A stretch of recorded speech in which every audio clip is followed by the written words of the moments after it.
closing the gate on our freedoms.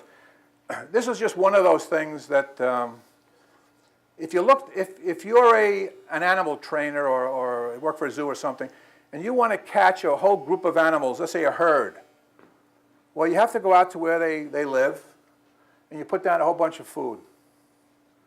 Eventually, the animals come, put down more food, and over a period of months, the whole herd is eaten in this big giant field. Now, if you want to catch them, you've got to start putting fences up. So you put a couple of sections of fence up, and some of the animals are a little skittish, they don't show up right away, but they come back. You keep building that fence, and pretty soon the fence is built all around that area. Throw out the food, all the animals run in to get the food, and at some point, they close the gate. The animals are trapped. Some run around and try to get out, some try to jump the fence, but eventually they get used to being in captivity. The next generation of animals is born in captivity. They don't know the difference. This is what's happening to us.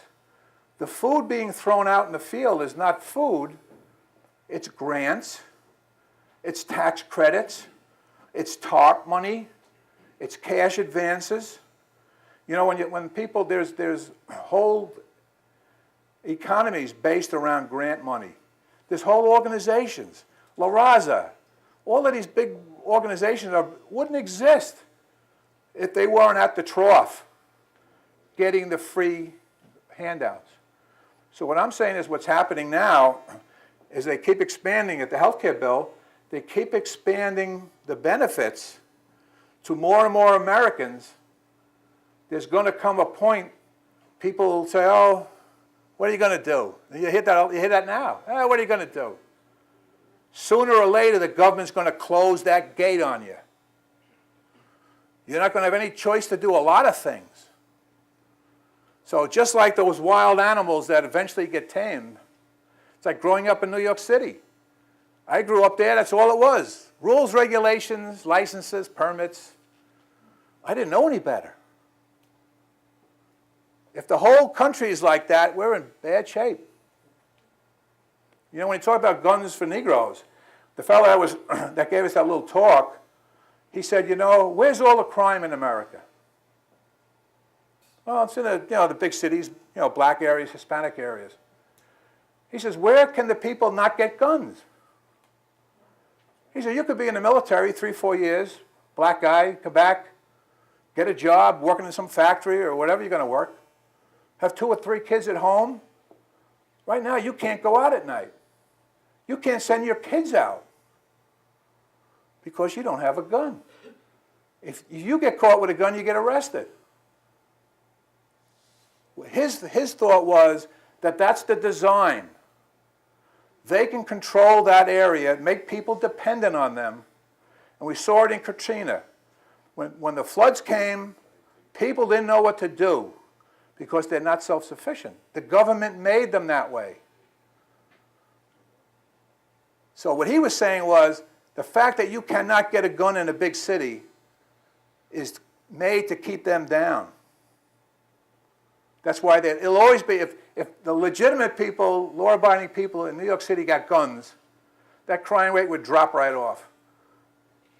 Might be a few more shootings in the beginning, but eventually people wouldn't break into your house if they thought you had a gun. He was right. Those people, law-abiding, cannot get a gun to defend themselves. And that's the design. So what can we do?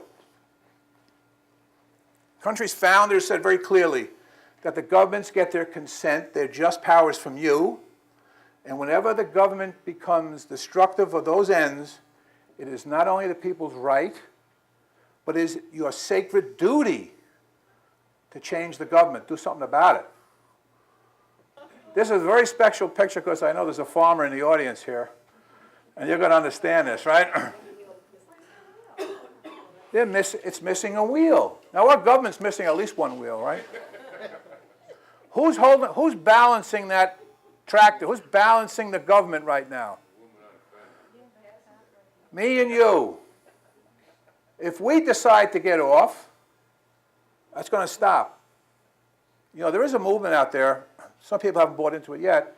But at some point, the way you stop the government is you don't give them any money. If you withhold the money from the government, they go out of business pretty quick. We're not there yet. But I'm saying without the people changing and adapting to more and more rules, more and more regulations, we're going to tip over. So that's teamwork. Everyone in here that wants to do something, there's a lot of organizations here. We've got a lot of T-shirts in the back. There's people here from the Council on Liberty, Campaign for Liberty, OathKeepers, John Birch Society, 912. We also have the same person from Primary Challenge. And these are organizations that you can find all the materials here. You can speak to these people. We had a Continental Congress in November 2009. We covered all these issues. There's a summary of the results of what we did. It's called the Articles of Freedom. It's on the back. It's a plan, what we are going to do as a free people. We've got to do something. We cannot sit back and do nothing. We have to get organized. Nullification, I mentioned this before. When the federal government increased some of the restrictions on firearms, interstate firearms, some of the state governments, and this is Montana, Utah, Tennessee, and Wyoming, passed laws in their states saying that the federal law does not apply here. And they ordered the sheriffs and sent the sheriffs that if any federal agent comes into their state to enforce an unconstitutional federal law, they are subject to felony arrest, 2 years in prison, $2,000 fine. It's called the process of nullification. It's starting. We had the first state, which was South Carolina, which also happens to be the state for Lindsey Graham, but the state came up today, hopefully they pass it, a nullification of health insurance. You cannot do that program here. You don't have the authority. So in some of these states right now, the states are telling the federal government, you have no authority here under these firearms rules. Something that's starting, so you should be aware of it. Thomas Jefferson said, this is very clear, it's very clear today as it was then. When the people fear their government, there's tyranny. And most people are afraid of the government now. It's getting too big, it's getting more and more control. It's not supposed to be that way. The government is supposed to fear you. And they don't anymore. They don't even listen to you anymore. So we are at the level which you would call tyranny.